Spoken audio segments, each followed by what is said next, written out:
मेरो दिदी निर्मलीलाई बिहे गर्ने रे। तैँले कहिले अनुहार ऐना हेरेछस्?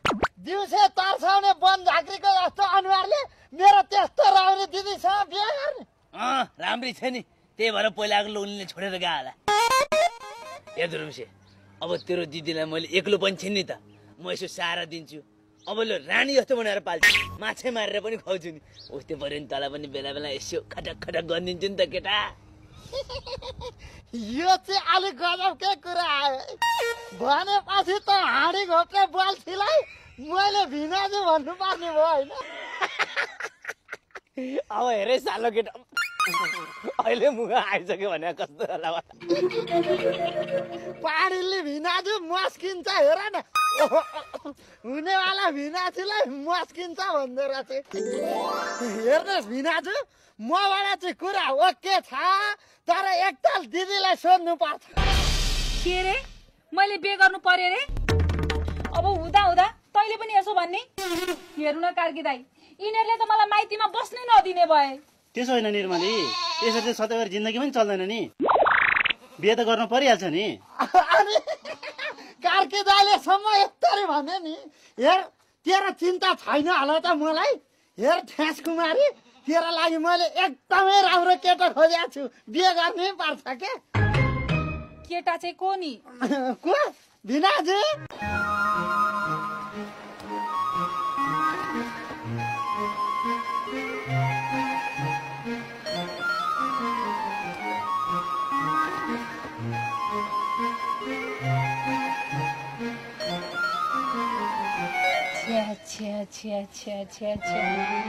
योसँग मैले बिहे गर्नु? यो त मेरो भाइ जस्तो मान्छे। अनुहार हुन्छ, उमेर त धेरै नै भइसक्यो नि। तिमाथि के जाने भाइ जस्तो पर्ने भए पनि अहिले त फेरि आफूभन्दा सानो उमेरको साथ बिहे गर्ने चलन छ होइन? भिनाजुको कुरा एकदम सही छ क्या। ठोकिदिउँ क्या दिदी, ठोकिदिउँ। के खास गरिरहनी? बिहे गरे भइगयो नि, राम्रै हुन्छ के?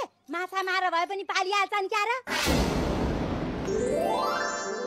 सकभर माछा चाहिँ दुवैजना मार्न जानु, अनि बजारमा लडेर बेच्नु, एकदम राम्रो आम्दानी हुन्छ।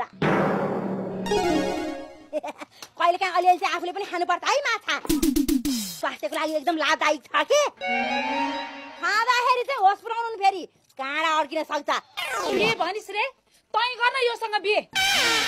तँ मलाई यहाँ अर्थी उपदेश दिन आउँछस्? तेरो त म। ए निर्मली, हेर भिनाजु, अब कुरा नमिल्ने भयो के का भिनाजु नि?